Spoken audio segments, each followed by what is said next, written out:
This is A View from the Bunker. Now, here's Derek Gilbert. Ministering to the least of these, my brothers and sisters. That's this week on A View from the Bunker. Spiritual warfare is where the rubber meets the road for us as Christians, but often we treat it as though it doesn't really exist.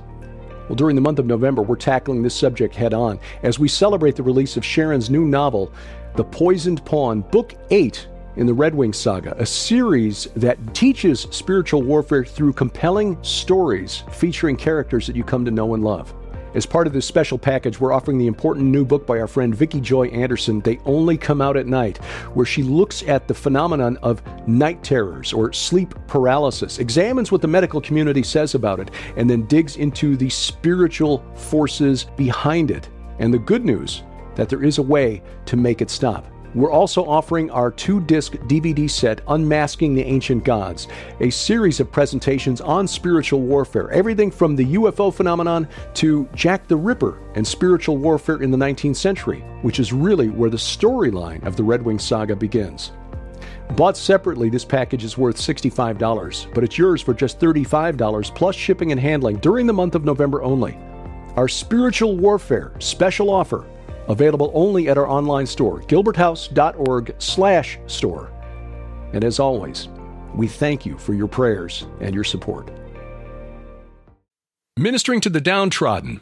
Welcome to A View from the Bunker. I'm Derek Gilbert. That's our mission as Christians, but oftentimes in our churches, we want people to clean themselves up before we take them in and, make them members of the church. We're all guilty of this. I'm not excluding myself here. I'm not putting myself up as an example to follow. We all like to be around, prefer to be around people who are already like us.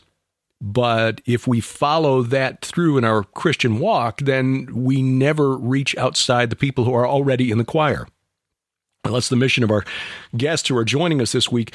New guests, they reached out to me. It wasn't for the purpose of getting on the show, but when I saw what their ministry was, I thought, okay, this is a ministry that deserves to have attention turned their way. They are, as they describe themselves, ministering to the impoverished, homeless, addicted, mentally challenged, abused, and traumatized of this community. The people who need it most, often the ones who find the least help in our churches. They are the co-pastors at Church Without Walls in the Bakersfield area out in California. For the first time, we welcome Dave and Tanya Holt to the program. There's that movie, I don't know if you've seen it or not, Liam Neeson. I've only watched little video clips of it where he talks about having a special set of skills or special skill set or whatever that makes him uniquely qualified for a particular task, which in the context of that movie was chasing down the bad guys who've kidnapped his daughter. But it seems to me that I was created with a weird set of skills that make me suited for what it is I'm doing. But you two also seem to have a unique set of skills that have led you to this mission, the Church Without Walls, and the ministry that you've been called to, especially here these last few years. Talk a little bit and tell people what is Church Without Walls and why do you minister to the people you do? Okay. Church Without Walls is a ministry located in Oildale, California. It's right inside Bakersfield. It's a community called Oildale, and it's one of the highest poverty areas in the United States. And there's a lot of people homeless, people experiencing homelessness that we minister to, and people that also have a mental illness and drug addiction and just at the lowest of lows that they can be in their lives. And both of us come from that. 7 years ago, Christ completely transformed my life. I was at rock bottom in the same area that a lot of these people that we are ministering to are at. I was had a very bad addiction to opiates and alcohol, prescription opiates, and it just kind of took control of my life. And I was neglecting my children and finally lost my job of 16 years and was just rock bottom on the streets where we minister to now. And luckily, I had family members. I have 5 older brothers and my mom and dad and a large family that stepped in, and they loved me enough to offer me help. And so at the point when they came in 7 years ago and offered me help, I lost my children to CPS, and just lost my job at 16 years, sold everything I owned. I was just right on rock bottom, as low as you can go, suicidal. And then I accepted the help that they offered, and Christ just within 6 months completely supernaturally changed my life around. I delivered me from my addictions, my alcoholism, gave me the same job that I lost, gave it back to me, and completely just and sent my beautiful current wife, Tanya, into our lives, and she became the true mother of our children, the birth mother of our 3 children that live with us. It just completely didn't do anything, just abandoned them. And within that 6-month period, I gained them back from CPS with the help of my beautiful wife. And I thought that was the end of the story, right? Like God restored everything in my life and everything's good to go. But that wasn't the case at all. That was just the very beginning. Like I still didn't know how to love. Like I don't think any of us do without Christ in our life, know how to love genuinely, So we started actually, God called her audibly and called her name, and she started reaching out to my brother Joseph's wife, and she started mentoring her, and it led to us going to a church about 5 years ago, Dove Creek Bible Church, local church here, and I started playing in the worship team, playing bass. Even at that point, I thought, okay, now we go. That's what life's about. You go to work and go to your Sunday service and play bass and go home and be mean to your family the rest of the week, right? No, that wasn't the case either. So he started, and I didn't have a heart for service or anything. I didn't understand service for the Lord. And so one day, our pastor in the beginning of the service announced this ministry called Church Without Walls that they were involved with. And it was probably 107 degrees that Sunday in Bakersfield. And he said, if anyone wants to come out and help us hand out pizza to the community in Oildale, in the heart of Oildale, come on out. Almost like half a joke, And so on the way home, in the car with the kids, my wife looks at me and says, guess where we're going today? So she kind of drugged me out there to Oildale. And I did not want to be there. I remember this was 5 years ago. I was in the corner and it's literally a ministry with no walls. It's just a tent building, no sewer, no water, no electricity, nothing. Very, very rudimentary. It's like a third world country mission opportunity in our own backyard, really. And but I slowly started loving on the people. God started opening my heart to that ministry and training me how to love my wife properly and my kids properly. And I got a lot of mentors in my life, and a couple of people discipled me through the scriptures. And about 2 years ago, the founder, Pastor Ben Hanna, and his wife Margie, they moved to Texas and gifted us with the ministry. So a little over a year and a half now, we've been ministering there in a community where I personally didn't want to be. I thought that God, that was exactly where he delivered me from. Mm-hmm. And I didn't understand why he'd bring me back there. But now it's all coming together that exactly what you said in the beginning. We're ministering to a community that are dealing with physical addictions, mental illness, spiritual things going on. There's emotional stress from PTSD, from trauma in their lives. And it's a combination of those 4 things: physical, mental, emotional, and spiritual. And we can relate to all 4 of those things in our lives. And I'll let her talk a little bit about what she's gone through as well that brought her there. But like you said, he brought us through that, through the worst of the worst, from that darkness into his marvelous light. And he did that for us to be able to share that with others, to walk them through that, to be like my family was the bridge. Christ utilized my family to be the bridge from darkness to light. Some of these people, they're blacklisted from their family. They have no one, and they're homeless on the streets, addicted to fentanyl, ODing in front of our church there. And it's so we that's our mission there, is to demonstrate the love of Christ by encouraging relationships and building relationships with them and getting to know them in eye contact. And sometimes it takes a long time for them to even open up and trust us. But once they do, we can see Christ working in their life. They'll start coming to our Bible studies, coming to our services, and it's amazing to see what Christ can do by just us showing that love to them. And it doesn't, like you said, you don't have to wait until your life gets better to come to Christ. You come to Christ when your life's at the bottom, and he's the one that changes it. Yeah. It's not the other way around.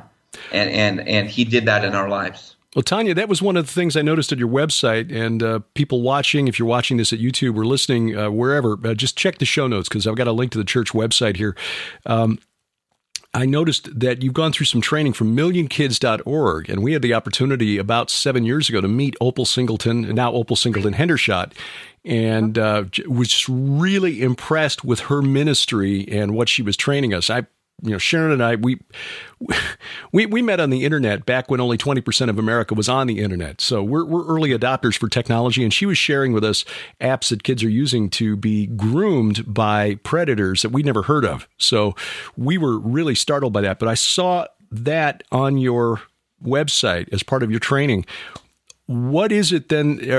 How have you been led, and how has training like that prepared you for what you're doing right now? Well, I've been through a lot of abuse, excuse me, in previous relationships and in my marriage, until my husband was transformed amazingly. And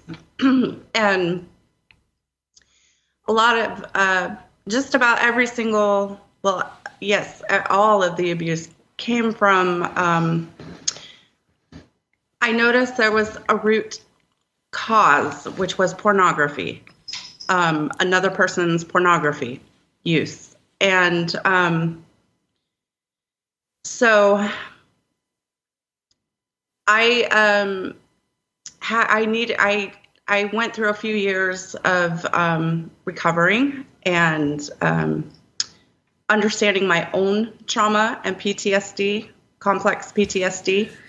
And through that, the Lord just really sent me on a journey of research and training, and has brought me to this point with David that one of the important aspects that I bring to our ministry is being able to be there for those as far as trauma counseling and building those relationships with them, so that because they don't trust anyone. Mm-hmm. And once we start building those relationships, and we are very transparent to the people that cross our gate there.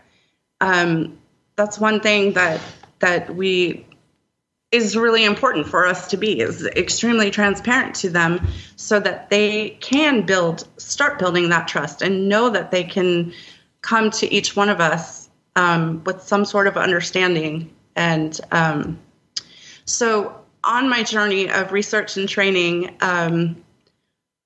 I did a lot of research through podcasts. And Opal, somehow I stumbled upon her Million Kids podcast. And I was just, I mean, she's like a pioneer. She is. A true pioneer in this. And so I had been listening to her for a few years. And then just about a year or more ago, I had contacted her because one of her podcasts, she was talking about the different types of pimps and the sex trafficking. And she ended on, there's familial trafficking that goes on. And familial trafficking is very heavy where there's meth use. And she ended it right there. I'm like, wait, don't end it. I need more. I need to know, because that is exactly what we minister to is meth addicts. They're meth and fentanyl, and it's just riddled. So I contacted her, asking her for some some more advice on it. How do I reach the people that we're ministering to with that? How do I help me? What are the signs and so on? And she said, I need to just call you and we can have a conversation. So we talked on the phone for over an hour. And ever since then, she has become such a pivotal mentor in my life. And on the path that I'm going with added ministry that we have, which is called Close the Gate. And Close the Gate is Close the Gate on pornography, the gateway to domestic violence, child predators, and you're making me blank out here. Domestic violence, sex trafficking, and child predators. Yeah. So a lot of our women, 99% of homeless women are fleeing or have fled a domestic violent relationship. Wow. And now they're on the street or they've been out there for years and years. And now that they're living on the street, they're open to even more violence. Re-traumatized. They are sexually assaulted on Our cat's going crazy. A lot, yeah. Our cat wants to take part too. Yeah. Our dachshund used to do that. Yeah. Yeah. The women that cross our gate, they're violated sexually on a lot. Yeah. And so my heart lies in the trauma and helping them through that, and especially the children today. Yeah. There's such an attack on children with the whole sexual realm and all of that. So Close the Gate is education and awareness and counseling and all of that. This is something that I think even a lot of secular researchers, a lot of secular counselors will acknowledge, but they will look to secular tools to try to heal children. And obviously, this is something that's kind of close to our heart. One of the reasons Sharon and I moved to the Ozarks was to partner with Skywatch TV and Whispering Ponies Ranch, which works with Royal Family Kids, dealing with kids age 9 through 11 in foster care. And I'm sure you know that those are children that are at much higher risk, statistically speaking, of being trafficked, of becoming addicted to pornography or drugs, or taking part in it, prostitution. It's not a lifestyle that is conducive to building happy, healthy family relationships, which then impacts the following generations, or living a normal lifespan. Yeah, they tend to die young. And it sounds like you were both on that track before God intervened. Where does this interact then with the spirit realm? Who's behind this attack on children and on families? And looking at this from a biblical and spiritual perspective, who's behind it, and how do you then address it? Well, it's like I said, it's a mixture between physical, mental, emotional, and spiritual. And God has to give you discernment one-on-one. That's why you have to build a relationship with that person. Because some of them, there's some mental stuff there that maybe medication can help. I'm not too big on medication, but there are some chemical imbalances. Mm-hmm. Like in my aspect 7 years ago, I had a chemical imbalance due to stopping opiates abruptly. Mm-hmm. And I developed, they labeled me schizophrenic, bipolar, and put me on some medication. And then 3 months later, I was off my medication and never had any more symptoms of that at all. And that was, in my case, it was mainly spiritual. Mm. But some people, they have that mental, and you have to acknowledge that. I mean, all of it, the base is spiritual. You know what I mean? But that's we battle not against flesh and blood, but principles and powers and heavenly places. Mm-hmm. And so it takes discernment on how much to spend on the emotional side, the physical side, the mental side, and the spiritual side. Because if you can get them to stop using the drugs and maybe get on a medication, and then and the counseling with emotional with my wife, with getting down to that root cause. There's a cause why they're running to drugs all the time, or running into bad relationships all the time. There's a root post-traumatic stress cause of that from childhood trauma usually, and she's really good with getting at the root of that.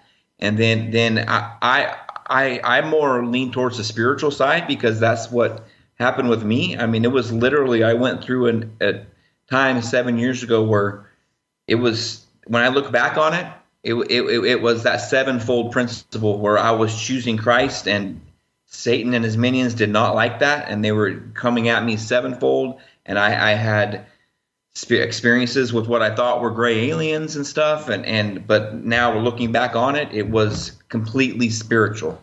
And I could see that. So when someone comes up and tells me that they're seeing aliens, or they saw this UFO or this or that, and it's bringing them into that, I don't tell them they're crazy and to go take a pill. I sit down with them and tell them, okay, well, there is a spiritual aspect to this. Those aren't aliens from some other planet. This is the demonic realm, fallen angels, or disembodied spirits of the Nephilim, whatever, however you want to parse it. It's not from a different planet, and it's true. It's real. It's more real, and that's kind of the angle that I try to explain to them, that because they're all wrapped up in this and witchcraft and this stuff, and they think they're doing magic with their mind and this and that, and they're getting into this new age stuff, and and I'd bring them back to, look, if this is, I point them to the Bible and saying, okay, if this is what you're all excited about right now, if that's real, and it is real, and it's real to you, that's the counterfeit power.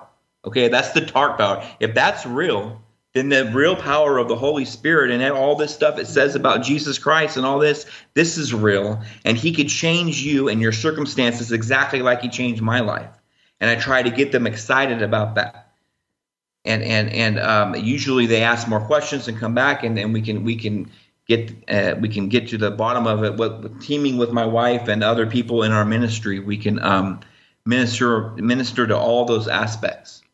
And usually we can see progress if they stop the drugs and they start reading the Bible. I mean, you get a Christ-centered things in your life. The music you listen to, everything you consume, start doing Christ-centered stuff, fellowship, worship, and the Christ is going to start changing that. He's the only thing that can change that in this world. Are they more open when you encounter people who've been through things like this, who've been through supernatural experiences, whether they think it's gray aliens or witchcraft or whatever? Are they more open to hearing the gospel message, say, hey, okay, look, you've experienced these things. I believe you. Yes. Let's explore this. Yes. Because we, as our friend L.A. Marzulli says, we have this book here that is the guidebook to the supernatural. Yes. That's the series of sermons I started right now. And I'd like to thank you for the encouragement as far as you and Josh Peck and L.A. Marzulli and the whole Skywatch team, and that you have inspired us to be able to speak about this stuff in supernatural terms and not be shy about it. I mean, it is what it is. Like your whole the giants, gods, and dragons. I mean, yes, let's talk about what it is. Don't go around it and try to come up with some other theological reasoning for something. If it's supernatural, it's supernatural. If you can believe, if people say they believe Jesus Christ raised from the dead, then all the other stuff is also supernatural and true. You know, and if we teach them that this, like this last sermon, I did it on Bible prophecy, right? And just trying to show them, kind of like Chuck Missler does with the Bible prophecy, and if the mathematics behind it and all that. And if they could people get interested in that. Mm-hmm. And yes, if they come to you and they say that they're experiencing stuff with demons or aliens or whatever, and if you say, yes, I believe you, and then pull out the Bible and start showing them where it talks about it in there, it leads to the gospel. And that's the only thing. The gospel is the only thing that has the power to save them. No matter what secular society says, that is the only thing that will save them. So yes, what you said about getting them interested and then pointing them to Jesus. You get them interested with what they're already battling, and it's true. Don't tell them they're crazy. And they're excited about it already. You know what I mean? Because I've been there. I went through it. And also the transparency, us being transparent with it. I'm not shy about any of the stuff that happened to me. I will tell people, yes, I thought I was battling gray aliens. But it wasn't. It was this. And this is what saved me. And this is the light that you can come to in Jesus to get away from that darkness. And like, I also wanted to share like that. We've had numerous experiences, supernatural as a family, even as far as even a nuts and bolts craft that we saw coming over on the way to Walmart. Lights popping up, and it was like a football field craft following us to the point where our son Lucas said, "Daddy, stop looking at it. Stop looking at it." And we kind of pulled over, and it changed into a different form, and it disappeared. Our entire family saw this thing. Wow. And this is right. Granted, this is right when we took over the ministry a couple of years ago, when we started getting more involved in the ministry. Okay. So, and my wife and I would watch Christ-centered programming all the time. We'd watch sermons and teachings and this and that. And our children, our son, Lucas was 7, Logan was 5, and Lauren was 9 at this time. And they noticed that. They noticed our lifestyle change over the past 5 years, and that's all we are involved with is ministry and Christ-centered things. Once that happened, because I have a history of liking ancient aliens and and that was what I was all about before Christ. That was I was like a new ager without even knowing it. Okay, and then we started getting more after that experience. We started, what about this UFO documentary? What about this? So we started watching for a couple months. Secular ancient aliens again. I started watching, and Lucas he's a very inquisitive child. He's noticing this, and Derek, he comes to me. And about 3 months later, and says, "Daddy, I've noticed you're watching a lot of UFO stuff." And I said, "Yeah, it interests me since we've seen that." And he says, "Well, Daddy, do you love UFOs more than you love Christ?" And it just completely floored me, and I was like, "Wow!" So Christ spoke to our son. That's what they want to do. They want us to get that. I believe, like Timothy Alberino said, there was a reason that thing showed up in front of him, his first experience, right? There was a reason for it. It could have been military, whatever. I don't know what that thing was that we saw, but I know that its reason was not a good reason. It was trying to get me sidetracked back into that stuff because it knew that we were taking over this ministry in a community that needs it very badly. And he knew the plans that Christ had, and he doesn't like them. Left and right, we see like arrows coming at us from left and right. And we just got to stay Christ-centered. We tried it. We get, but your programming with Skywatch and you and the whole team there, Sharon and Tom Horn and everybody, L.A. Marzulli, all that you do it in a way where every single programming you do, you point to Christ. You know what I'm saying? You will talk about that, and that's where I'm landing now. Is it's okay to talk about this stuff. Right. But it's got to point to Christ. It's got to come back to Christ. Amen. Every single time. It's not to be sensational. It's not to say, hey, look at this cool new thing that we discovered. Yeah. And I'll admit, early on, there was a fascination with the Nephilim that led me into this. The only book I could find was L.A. Marzulli's novel at the local library branch when I first never heard the Nephilim preached in church until I was like 35, 36 years old. And then all I could get was L.A. Marzulli's novel. But that led to the research that's led to this. And the more you dig into it, the more you realize it all, as you say, it all points back to Christ. I mean, why did Jesus base his ministry where he did? There was a reason for that, the geographic, but also a supernatural reason for it. Exactly. And this all comes together. Tanya, I'm curious about something, because this is something that we see over and over again. The connection between trauma and the use of it for ritual purposes, but also trauma leading to self-destructive behavior.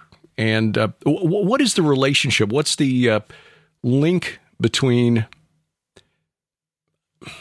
supernatural activity, these spiritual influences, and trauma? In other words, do people do bad things to other people because they're being influenced by the spirit realm, or is this a gateway that the spirits use to open the gateway in other people, or is it like a cycle? Is it yes and both? Well, I mean, trauma. There's one of the biggest root things about trauma is that many of us do not have any self-worth. Trauma takes our self-worth. And when we don't have any self-worth, the sky's the limit to the enemy. The enemy can come in so quickly and so easily, because along with that is the vulnerabilities in, in all of our, every aspect of our lives. And one thing I found really interesting some years back, before Christ was, before I even came to Christ, so I didn't connect it with the enemy or any of that beforehand. But there was a statistic years back that 90% of people who have been sexually abused are very fascinated with the occult. Very fascinated with tarot cards, just every aspect of it. And I found that really interesting, because most of my life I was very taken by the occult, by tarot cards, by crystals, by palm reading, all of that, channeling, you name it. It had a very strong hold on me. And, Satan he's the greatest deceiver, right? And he packages these things in such beautiful packages sometimes. Yes. I mean, towards the end, before I turned to Christ, I was like really heavily into angel cards and that whole area of it. And angel cards. How are those different from tarot cards? They're not. They're not. That's the point. They're not. Gotcha. They're not at all. Used to deceive people and say, angels. Okay, angels. Yeah. As a Christian, we like angels. Angels are good. Yes, it's actually infiltrated. It's said to have infiltrated a couple major churches. We have heard that. Yes. Yes. Yeah. Yes. And so when I started to turn to the Bible and study the Bible and learn about all the the different areas about where they talk about the occult and how. No, you stay away from that. That's the enemy. And I was just astonished, just absolutely astonished by the depth of deceit that Satan has, that he, we can be so blind, without Christ. We are eyes sewn shut. We cannot see it. And I was never into Wicca, or any of those. And so they package it to where, there's the light side, the bright side of the occult, the good side, and then there's the dark side of the occult. When the truth is, it's all dark. Yeah. And it's, Josh Peck's Silent Cry was such an amazing documentary that I honestly didn't know about satanic rituals, sexual, how it's always tied to sex and sexual abuse and all of that. And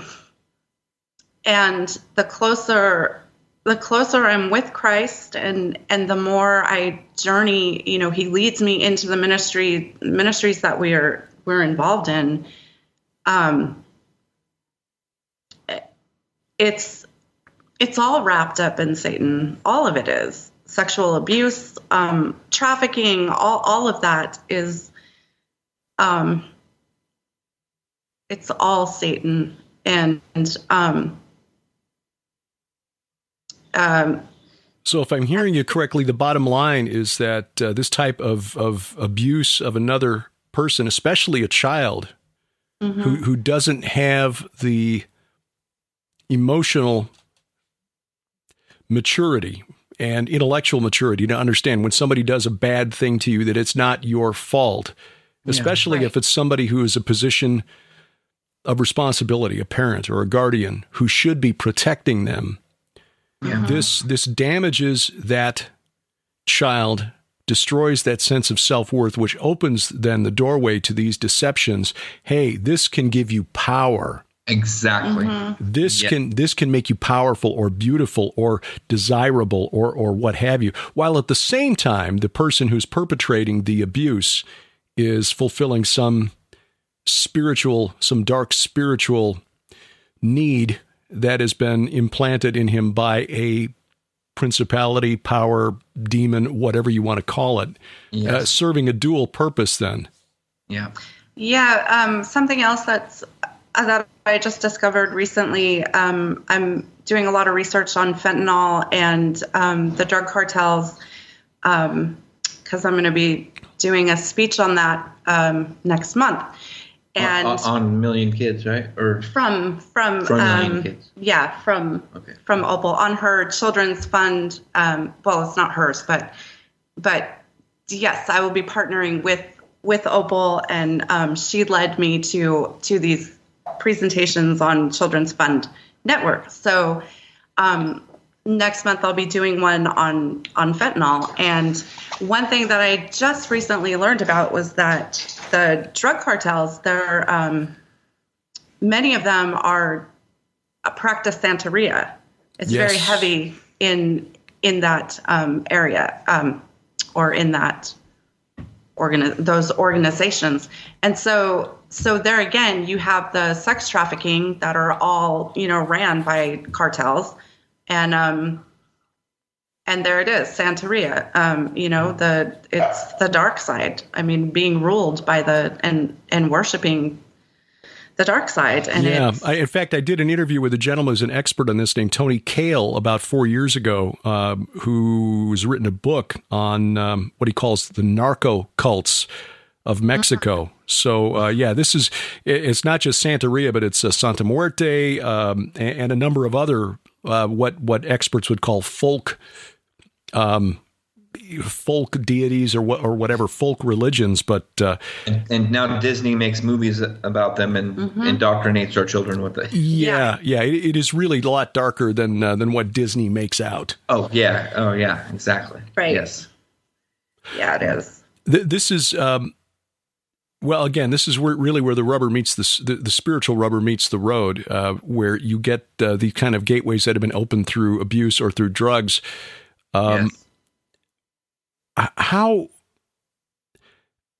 do you get somebody from that point where they've hit bottom, like you did, Dave, where you can show them? I mean, how do you convince somebody who's just been ground down to a pulp by this satanic assault, demonic assault, to destroy their sense of self-worth, get them dependent on these things that destroy them physically, leave them with no sense of self-worth? Nobody could possibly love me. How do you get them, present to them the gospel message that said, yes, you know what? The one who spoke the entire universe into creation died for you. Yes. How do you get them to accept that message? Well, I believe it starts with a relationship. Honestly, you start by tending to their physical needs. That they need food, they need clothes, and they need someone to love them. That no one tells them that there's. I won't get it. There's someone today that we've been ministering to a lot over the past couple of years that finally is opening up to us more. It was his birthday. We got him a cake, and he's opening up more. My wife found out more about his early trauma, and so it starts with the relationship. Christ works through relationships. So it's like eye contact. The very first thing is you sometimes you have to get down to their level and get that eye contact and say, what's your name? Then remember their name. Remembering their name is huge. The next time you see them, and be honest about it. If you don't remember it, say, "Hey, man, I want to get to know you. I forget your name. What is it?" And then you get, after a couple times, minister to their physical needs, minister to their emotional needs, and when you do all that, and then you are transparent with them and what Christ has done in our lives. I could say, "Hey, I've been there. I don't go. We don't go straight to the Bible. They can come to our Bible studies and listen to our Bible studies, but we're one-on-one relationship. It's about getting to know that person and show them that they're loved. Okay, and then you start getting into the identity of Christ stuff, like all this stuff that you've believed your entire life about yourself. Your life script. Your life scripts that you've been fed by your parents, by your friends, by people who abused you, by society, by the movies you watch. All that's a lie. And here's the truth. And then so it's like it starts with the relationship, ministering to their basic needs, and that by doing that, by feeding them, by giving them clothes. We do a shower ministry every Thursday. We give them new clothes and they shower up, and we barbecue hot dogs back there with them, listen to worship music in the background. They start liking the worship music they're hearing while we're cooking barbecuing hot dogs, and conversations pop up about Christ because Pastor Penny and my wife and I and Pastor Ben will start talking about our Bible study, home fellowship or something, and they'll ask more questions, and it just Christ takes it from there. So as far as what we do, we just are obedient to ministering to their needs, loving on them, and then Christ kind of comes out in us in our daily tasks of running that ministry. It comes out, and that's what I've seen happen is they notice that you are loving on them, and they trip out on why, and they start coming more often. And here's the story. Okay, this guy Raphael, I'm getting the spiritual willies right now. Okay, so Raphael about a year ago starts coming to our Bible studies. When we took it over, we started a Bible study before the service on Sunday night. Every Sunday night, we just opened up to the community a Bible study. He started coming and started opening up. I remembered his name and started getting him know him more, hugging him when he comes. And he about a couple months ago, he shared, we do a thing called Hand of God in the beginning of our Bible study. We open it up to anyone that wants to share anything they want to share that's on their heart, how God's working in their life, how he's not working in their life, some story that happened, whatever they want to share, we open it up. Well, he opened up and looked around the whole group, and it came from, we started with like 2 or 3 people at this Bible study in that community to now it's like 30, 35 people sometimes in this Bible study. And he looked around and said, "You know what? I feel at home here. I feel like this is my family." And he looked at me and says, nowadays, who remembers your name? Who does that? And he was just amazed. And we got closer and closer, and he got baptized at our church. Okay. When he first started coming, he told us he didn't believe any of this. And then he's like, wow, and gets baptized, and you could tell he's got the Holy Spirit in him, and he's getting more involved, asking questions at our Bible study. Well, he just passed away a couple of weeks ago. Oh my! So that's just one story. I'm telling you, Derek, if the entire ministry that we got put into, if it was just for that one person, it would be worth it. So that to answer your story, your question in a long fashion there, I apologize, but that is what it is. It's relationships, loving them like Christ would love them. We've got as you know, a fentanyl crisis around the country, opioid crisis, but we've also got a crisis of the sexualization of our children. Opal Singleton, that's one of the reasons we brought her out here to the Ozarks and featured her on Skywatch TV. And I've got a couple of interviews with her from back in 2015. I'll have to make sure I get those up on our app for people to go back and listen to Opal, because she is right on it. There's a documentary called Sextortion that she brought us out to Santa Barbara Movie Festival to watch that she was involved with. That documentary would blow so many people away with Yeah. Well, just thinking about it from a logistical standpoint, if you're a parent or a grandparent and your child is going to bed with that phone at night, you are letting people into their bedroom after hours that you have no idea who they are. Exactly. And that's what's going around. At any age. this is the kind of thing would not have happened. You know, I'm 60 years old now. I guarantee you, some stranger came to our house at 9:00 on a weeknight and said, "Yeah, can I go visit, Derek or Sandy in their room?" It's like, yeah, Dad would have said, "Over my dead body." But now, because of the internet and because of internet-connected phones and tablets, this is the norm rather than the exception. So we've got a crisis, a spiritual crisis in this country. So there's a need for more people to get involved in the type of ministry that you're doing. But for people who might hear your description of what you do and think, "Oh, no, I'm not ready for this. This is the deep end of the pool." Yeah. What encouragement would you have for people who see a need in their community and say, "Okay, Lord, if not me, then who?" How would you encourage them to go about it? I would encourage them to take the first step and to get out there and get involved with something at first, like it happened with me. Just going out there to serve pizza that one night changed into what's going on now with us. So if you don't think you're ready, you are ready. Moses didn't think he was ready. If there's a need out there that needs to be filled, and I would encourage you to step out in faith. You don't need to see the whole plan. Sometimes you can't see the whole plan. Sometimes it would ruin it if you saw the whole plan, like Tom Horn says. It would be ruined. So just take that first step and have faith, and obedience leads to blessing. Maybe not a blessing in your life, but a blessing in someone else's life. If you take that first step, there's going to be some type of blessing for the end game of bringing more people to Jesus Christ. Sharon likes to bring up Psalm 119, verse 105. Your word is a lamp to my feet and a light to my path. Yes. We want God to be a high beam down the highway for us so we can see what's coming way down the road instead of just that verse promises he'll be a light to my feet. That means the next step ahead of you. You can see there's a path there. You don't know where it's leading, but having the faith that path is going where God wants it to go. That's the difficult part. It's giving God the wheel and letting him drive. And most of us, self included, don't really feel comfortable doing that. And so that takes a little reorganization or priorities. One of the questions I'm curious about, I didn't want to put this up front, but as we get toward the end of our time here, because I like to keep these interviews to a manageable length for people. I know we're all busy. This is important information, but Tanya, I'm curious. When Dave was going through his struggles and his troubles, what was it that you saw in him that said it's worth the effort to work through this? Well,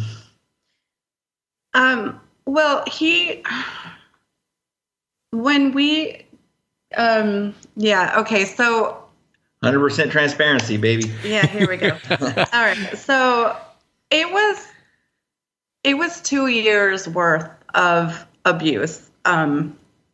And before he transformed. And, the Lord audibly called my name one day in the backyard when I was just absolutely, I wasn't looking for the Lord. I wasn't at all. I just was on my knees, done with everything, everything. And the Lord called my name, and he literally said, "Come to me." And I was like, but I don't know how. And, and then that led to me getting closer to having that mentorship with my sister-in-law and burying myself into independent, by myself, Bible studies. And it was through all of that if we cling to the Lord, cling to him through our troubles and so forth, our discernment starts to grow. Like we can start to separate, is this our own thoughts, or is this the Lord telling us, giving us discernment? And through it all, the Lord just said, just keep going, just keep going. And there was one point during that 2 years that he actually strongly told me that I need to leave. That I want you to go. I want you to, if it means going to a shelter, I want you to go. And I kept fighting that. I was like, no way, I'm not gonna leave. I'm not gonna do it. And then finally I was obedience. We have to be obedient. And through obedience, blessings come. And so I mightily faced my husband and told him, that's it, I'm leaving. At the end of this month, I'm out of here. And boom, slowly but surely after that, he started transforming. Christ started transforming me. And the Lord was just like, all I wanted you to do was stand up for yourself for once, because you never have. That's what I needed you to do. Now I'm going to bless this family, and it's going to, and so it has really been quite the journey. I kind of see it as like the more that she clung to, that's all she had was her mentorship and the Bible and the Lord, and she clung to it. And if it wasn't for that, it wouldn't have brought me with it. She brought me with it. It reminds me of how I believe it's Peter says that women should quietly, they can influence their husband in that way by not forcibly, but by example. Yes. Exactly. That's remarkable, because that's not the message that our culture would give today. No, it's not. And for some women, staying is not the answer. Uh-huh. For some women, they do need to leave. I never will tell a woman what she needs to do. If she wants to leave, I'm there to support her and help her with our safety plan. And if she doesn't want to leave, I'm right there for her too. And I'm right there to help her be that ear, that listen, sit there and listen, because that's what people who are traumatized need. They need people who will sit there quietly and just listen, because they often can't get that from their families. Mm-hmm. Yeah. Maybe they've run their welcome out with discussing things that aren't changing, but they're still in that process they're in that journey, and they still need to be heard. Mm-hmm. And that's what, part of what helps them get through some of that. So I advocate for both. And again, that's where discernment and wisdom comes into play, which all of us need and depend on our Creator to provide. Speaking of needs, what needs does your ministry, Church Without Walls, have, and how can people support you? Currently, we're actually in a phase of a construction project, in the planning phases of it with Kern County, and we have we're not going to have any walls, but we are doing, instead of a tent structure, it's going to be an open carport type structure for the sanctuary. And we're bringing a sewer line on. We're bringing power finally to the facility, and water. So we're gonna, right now, every Thursday for our showers, we go and get a shower trailer, bring it on site, drain it, and all this. We're gonna have we're gonna have the sanctuary and also permanent showers. We're doing 4 permanent showers, two restrooms, a little tiny office area, and a storage. So we'll have a sanctuary building, and then right across from it, a small building with all the amenities that we need. And eventually we will have a cafeteria structure in the back, open, also just carport structure with like a little outside kitchen for our cooking needs and stuff. And I saw your 5 and 10 yesterday talking about that 15 by 15 little one restroom building costing $1.7 million in San Francisco. San Francisco. Yeah. And this is only costing $400,000, but it's a lot more than just one restroom. Yeah. So Church Without Walls is not just a clever name. This is literally a church without walls. Yes, a literal church without walls, and no water, no sewer, it takes an hour and a half for us to get set up. Every single service we do, we go and take out a generator, set up all the chairs, set up all the sound equipment, and then put it away afterwards. So. And then in 100-degree heat, 112-degree heat, we don't have any air conditioning. We don't. It is a mission. Yeah, it's the mission field for sure in your own backyard. It really is. So donation needs, if anyone is ever interested in donating towards our building funds, they would definitely need to put that in the notes so that we can keep that separate. So we allocate it for the building funds. And then we always are in need of we do our showers every Thursday for the homeless. Mm-hmm. So men's clothing is very hard to come by donation-wise. And in that community, for some reason, 34 and 36 pant size. 32 through 38. 32 through 38. Sorry. 32 through 38 jeans for men. Yeah. And they're like gold in our community. Yeah, that is very hard to come by. And you've got contact information at your website where people can reach out to you via email and also by phone? Yep. Yes, exactly. Okay. It's all on our website. Yes. All right. So we'll put links in the show notes. 661-747-1251. All right. And if you didn't write that down or didn't hear it quickly enough, just check the show notes because it'll be at the website, Church Without Walls, oildale.org. And again, that's in the notes below the video or the audio, wherever you're watching or listening to this podcast. Dave and Tanya Holt, God bless you. Again, this is really where, again, ministry is being done. And I see you've got the verse on your website, as you have done for the least of these, my brothers and sisters, as the word in Greek means both, you have done for me. And this is, this is where it happens.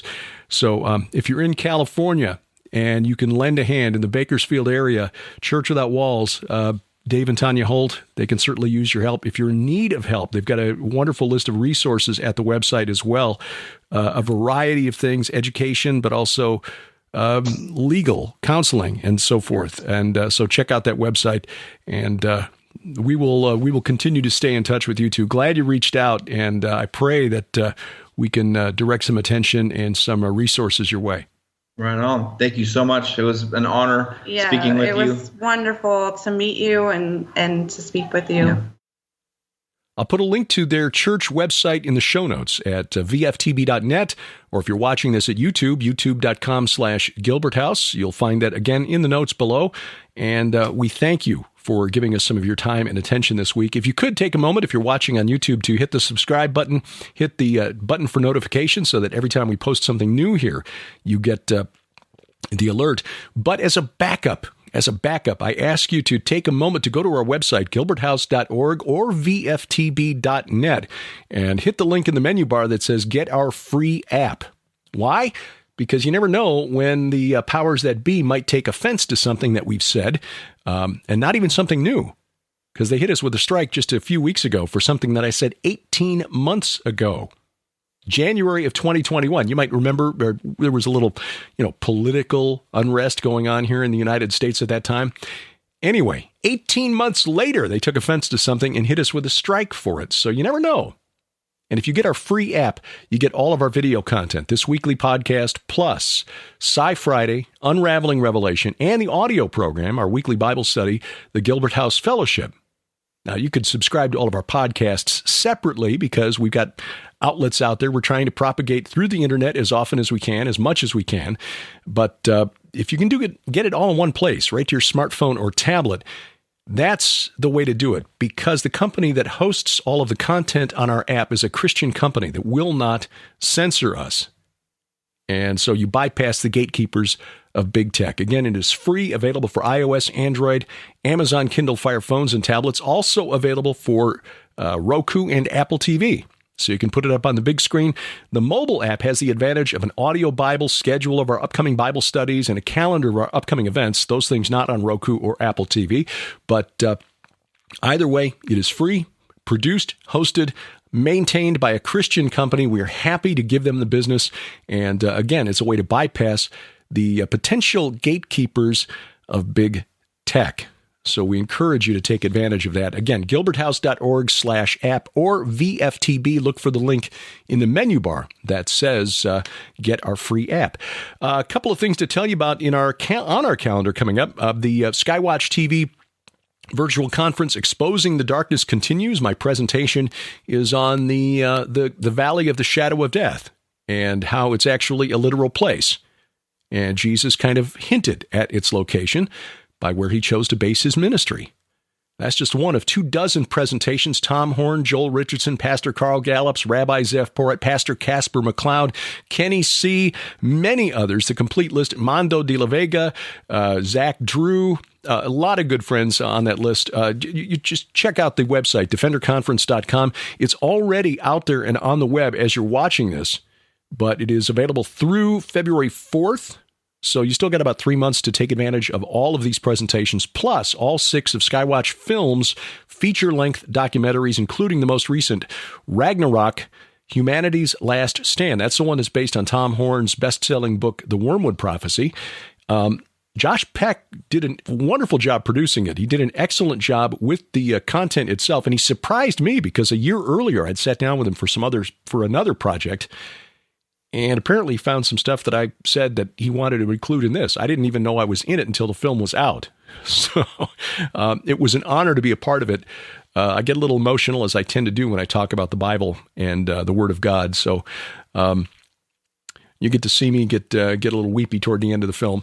But that's part of the conference video package. So the 6 documentary films, along with all of the presentations, defenderconference.com. There's still room for you on our tour of Israel coming up in late March 19th through 30th of 2023, with the optional 3-day extension to Jordan, and perhaps an exciting announcement about that to come in the days ahead. We'll let you know about that, but you can find out more, of course, at gilberthouse.org/travel. We're still praying and looking forward to next October, perhaps traveling to Turkey and visiting sites like the Churches of Revelation and Göbekli Tepe. That information will also be at the website gilberthouse.org/travel. And again, thank you for taking time out of your schedule to give us an hour or so of your time. We appreciate it if you got an extra moment to leave a review at Apple Podcasts, Google Podcasts, Amazon Music, iHeartRadio, Spotify, Spreaker, Stitcher, iHeartRadio, wherever fine podcasts are sold. Our announcer, the inimitable D.C. Good.